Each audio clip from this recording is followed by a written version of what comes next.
It was a cold autumn night. The moon hung low above Blackthorn Castle, its pale light spilling across the ancient stone walls. A bitter wind whispered through the empty corridors, carrying with it a strange feeling that something terrible was about to happen. Inside the castle, every servant had retired to their quarters. Every torch burned low. Every hallway stood silent. But not everyone was asleep. In the highest chamber of the castle, King Aldrin sat alone beside a roaring fireplace. The kingdom believed their king was the most powerful ruler in the north. He had never lost a battle. His armies had conquered distant lands. His people admired him. His enemies feared him. Yet, on this very night, King Aldrin had no idea that his greatest enemy wasn't beyond the castle walls. It was already inside them. The conspiracy had begun months earlier. Not with swords. Not with armies. But with whispers. Small conversations held behind closed doors. Secret meetings in forgotten towers. Letters passed through trusted hands. And promises of unimaginable power. Someone wanted the throne. And they were willing to kill for it. But before we uncover the plot, we must first understand the woman history almost forgot. Queen Elara. Unlike most queens of her time, Elara wasn't born into royalty. She was the daughter of a respected scholar who had spent his life studying kingdoms, languages, and diplomacy. From childhood, Elara learned something far more valuable than sword fighting. She learned how people lied. Her father often told her, "Asterisk, a person's mouth can deceive you, but their eyes rarely do." Asterisk. As she grew older, she became known for her intelligence rather than her beauty. She could settle disputes without raising her voice. She could calm angry nobles with nothing more than a few carefully chosen words. And somehow, she always seemed to know when someone wasn't telling the truth. When King Aldrin first met her, he expected another noblewoman seeking wealth and influence. Instead, he found someone who challenged his opinions. Someone who wasn't afraid to disagree with a king. For the first time in years, he met someone he could truly trust. Within a year, they were married. The people celebrated. But inside the royal court, many were furious. The powerful noble families had spent decades arranging political marriages. They had expected the king to marry into one of their bloodlines. Instead, he chose an outsider. From that very day, Queen Elara gained enemies she had never even met. At first, the hatred remained hidden beneath polite smiles. Courtiers bowed before her. Servants obeyed her commands. Ministers praised her wisdom. Yet behind every compliment, there was resentment. Every decision she made was questioned. Every mistake she made was exaggerated. Every success she achieved made her enemies even more determined to remove her. The king dismissed these tensions. He believed loyalty could be earned through kindness. Queen Elara knew better. She noticed the way conversations stopped whenever she entered a room. She noticed letters disappearing from the royal library. She noticed trusted guards suddenly being replaced without explanation. Tiny details. Almost invisible. But together, they formed a pattern. Something was changing inside Blackthorn Castle. One evening, during a royal banquet, musicians filled the great hall with music while nobles laughed over expensive wine. Everything appeared normal. Until Queen Elara noticed Lord Cedric, one of the king's oldest advisors. He wasn't listening to the music. He wasn't enjoying the feast. Instead, he kept exchanging silent glances with three other men seated across the hall. No words. No smiles. Just brief eye contact. Again. And again. To everyone else, it meant nothing. To Queen Elara, it meant everything. That night, long after the banquet ended, she couldn't sleep. The castle felt different. Almost as though it were holding its breath. She stepped quietly into the corridor, wrapping a dark cloak around her shoulders. Without waking anyone, she walked toward the palace gardens. The gardens had always been her place of peace. But tonight, they would become the place where everything changed. As she passed beneath the old stone archway, she heard voices. Very quiet. Almost impossible to understand. She stopped. Hidden behind an ancient oak tree, she listened carefully. The voices belonged to men she recognized immediately. Lord Cedric, the master of the royal guard, and another minister whose face she couldn't yet see. Their words were barely louder than whispers. But one sentence reached her with chilling clarity. Asterisk, before the next full moon, the king must die. Asterisk. Queen Elara felt her heart stop. She didn't move. She barely breathed. For the first time since becoming queen, she realized the greatest threat to the kingdom wasn't an invading army. It was betrayal. And it had already entered the castle. She had just uncovered the beginning of a conspiracy that could destroy the crown forever. Queen Elara remained perfectly still. The cold night air surrounded her, but she barely noticed it. Every instinct told her to run back to the king's chamber. But something stopped her. If she revealed herself now, the conspirators would simply disappear into the darkness, and the only proof of their betrayal would vanish with them. So she stayed hidden. The men continued speaking. The hunting trip must happen as planned, one of them whispered. The king trusts his guards. He'll never suspect a thing. Another voice answered calmly. Once he's gone, the queen will be blamed for poor judgment. The council will choose a new ruler, and no one will question what happened. Queen Elara felt a chill run through her body. This wasn't a random act of violence. It was a carefully planned coup. Every step had already been prepared. The royal guards, the royal council, even the public story that would be told after the king's death. The conspirators had thought of everything. Everything. Except one witness hidden in the shadows. As the men disappeared into the darkness, Elara quietly returned to her chambers. She didn't sleep. Instead, she spread a map of Blackthorn Castle across a wooden table. For hours, she studied every hallway, every staircase, and every hidden passage beneath the castle. Her father had once taught her an important lesson. Asterisk, when powerful people build castles, they always build secret exits. Asterisk. Perhaps those forgotten tunnels still existed. As dawn broke, the castle came alive. Servants rushed through the halls. Knights prepared the king's horses. The royal kitchen filled with the smell of fresh bread and roasted meat. To everyone else, it was just another ordinary day. But Queen Elara knew the kingdom was standing on the edge of disaster. During breakfast, King Aldrin noticed the worry on her face. "You've barely spoken all morning," he said with a gentle smile. "Is something troubling you?" For a brief moment, Elara considered telling him everything. She looked into his eyes. She wanted to warn him. She wanted him to cancel the royal hunt immediately. But then she remembered the names she had heard the previous night. One of them was the master of the royal guard. The very man standing only a few steps away from the king's chair. If she spoke now, the traitors would hear every word. The king would be surrounded by the very people trying to kill him. So she forced herself to smile. "I'm only tired," she replied softly. King Aldrin nodded, believing her without question. His trust was both his greatest strength and his greatest weakness. Later that afternoon, Queen Elara secretly visited the castle archives. Deep beneath the library, hidden behind shelves of dusty books, she found a forgotten room filled with ancient scrolls. Most had not been touched for generations. After hours of searching, she finally discovered an old blueprint of Blackthorn Castle. Her hands trembled as she unrolled it. There it was. A narrow tunnel beneath the eastern tower. Originally built as an escape route centuries earlier. Few people even knew it existed anymore. It led beyond the castle walls into the forest. For the first time since hearing the conspiracy, she felt a small spark of hope. But hope alone would not save the king. She still needed proof. Without evidence, accusing respected nobles of treason could start a civil war.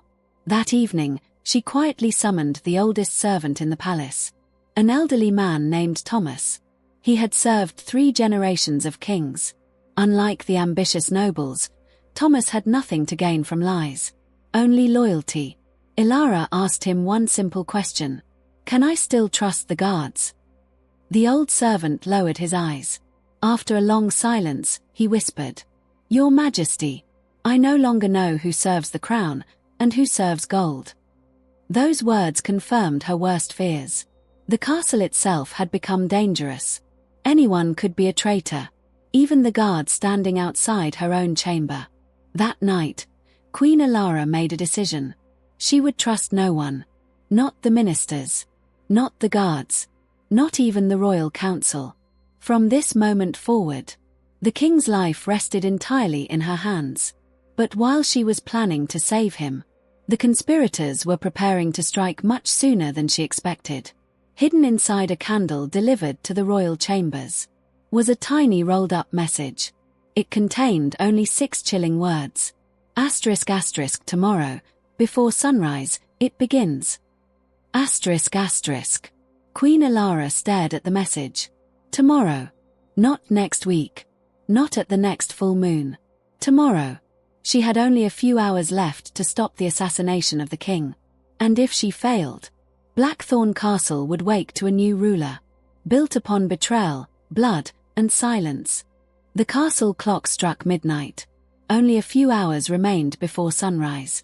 Only a few hours before the king's planned hunting expedition. And only a few hours before the conspirators made their move. Queen Elara stood alone in her private chamber, staring at the ancient blueprint spread across her desk. Her fingers rested on the faded drawing of the hidden tunnel beneath Blackthorn Castle. This was their only chance. If the king stayed inside the palace, he would be surrounded by traitors. If he rode out for the hunt, he would be ambushed before reaching the forest. Either way, death was waiting, unless they disappeared before anyone realized. Quietly, Elara made her way to the king's chamber. She dismissed every guard standing outside. "I wish to speak with His Majesty alone." The guards bowed without question. Once the heavy wooden doors closed behind her, she locked them. King Aldrin looked surprised. "Elara, what has happened?" For the first time, she told him everything. The whispered conversation. The secret meeting in the gardens. The hunting trip. The betrayal inside the royal guard. At first, the king couldn't believe it. "Lord Cedric has served my family for 20 years. He would never betray the crown." Elara stepped closer. "Your Majesty. They're counting on you believing that." Silence filled the room. The king slowly realized something that frightened him more than any battlefield. He no longer knew who he could trust. Outside the chamber, footsteps echoed through the corridor. The queen lowered her voice. "There isn't enough time. You must leave the castle now." The king hesitated. "And what about you?" Elara looked toward the royal bed. A dangerous idea had already formed in her mind. "If they believe you're still here, they won't begin searching for you."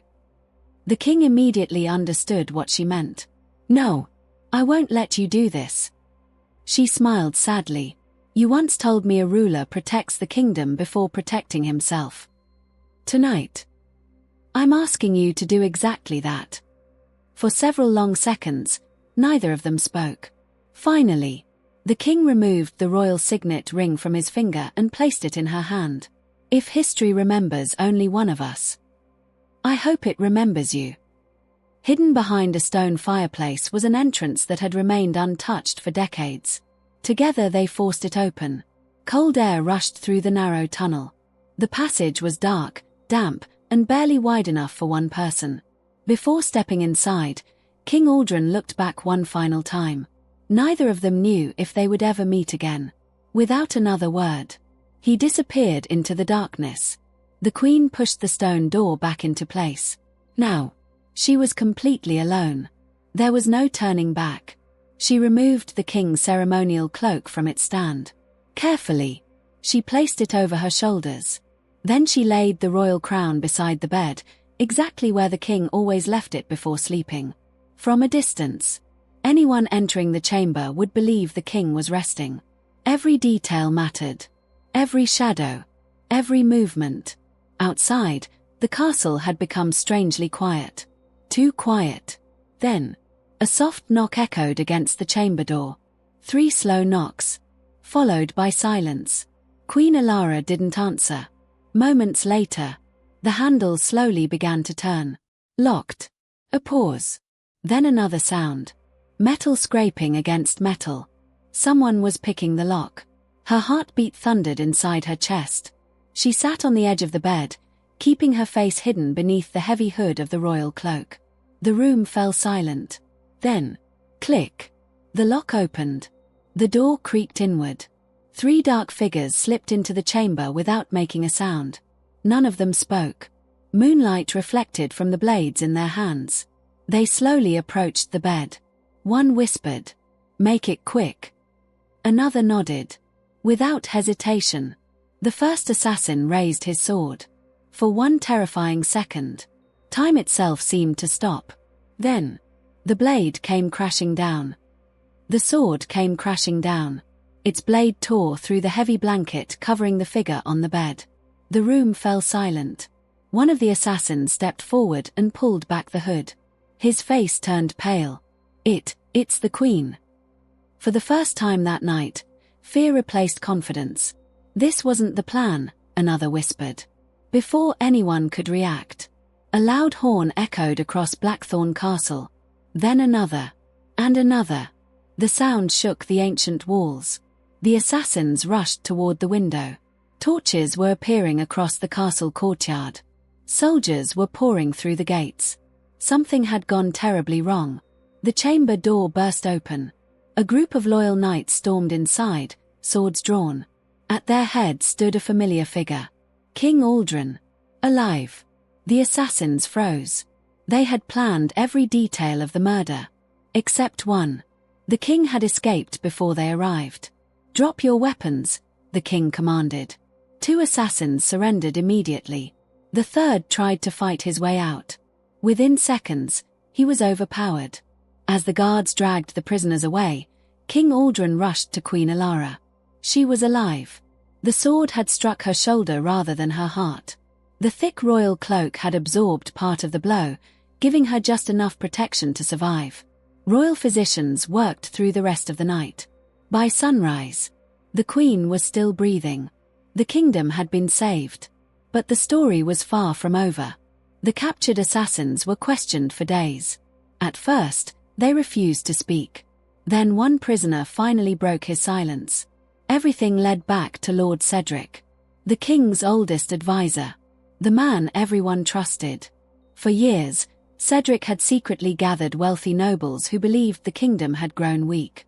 They wanted a ruler they could control. King Aldrin stood in their way. So they decided to remove him. Not through war, not through revolution, but through betrayal. One by one, every conspirator was arrested. Hidden letters were discovered beneath the castle chapel. Secret payments were traced to noble families across the kingdom. The conspiracy was even larger than Queen Elara had imagined. Within weeks, the royal court was transformed. Corrupt ministers were removed. New advisors were chosen for their loyalty rather than their titles. For the first time in many years, the people believed justice had truly been served. Yet one decision remained. The king called for a private meeting with Queen Elara. "You saved my life," he said quietly. "The kingdom deserves to know what you did." But Elara slowly shook her head. "If they learn the king escaped while the queen stayed behind, they will see your survival as weakness. The crown must remain stronger than any single person." The king looked at her in disbelief. Even after everything she had sacrificed, she was still thinking about the future of the kingdom. Reluctantly, he honored her wish. When the official history of Blackthorn Castle was written, it simply recorded that the king survived an attempted assassination and defeated a group of traitors loyal to Lord Cedric. The queen's role was mentioned only briefly. No details. No celebration. No great monument. Years passed. King Aldrin ruled wisely, never forgetting the woman who had risked everything for him. Every autumn, on the anniversary of that night, he visited the old Eastern Tower alone. He would place a single white rose beside the hidden entrance to the ancient tunnel. No guards. No servants. No ceremony. Just a quiet promise that he would never forget what history chose not to remember. Centuries later, Blackthorn Castle fell into ruins. The hidden tunnel collapsed beneath the earth. The names of kings filled history books. The names of generals appeared in songs. But the queen who had saved an entire kingdom slowly disappeared from memory. Or perhaps, history didn't forget her. Perhaps, it simply chose to remember someone else. And that raises one final question. How many heroes have been lost? Not because they failed, but because no one ever told their story. If you enjoyed this royal mystery, make sure to like this video, subscribe to *** Sleepless Stories ***, and turn on notifications. Because next time, we'll uncover another forgotten legend buried deep within the shadows of history. Until then, sleep well. And remember, the darkest secrets are often hidden inside the grandest castles.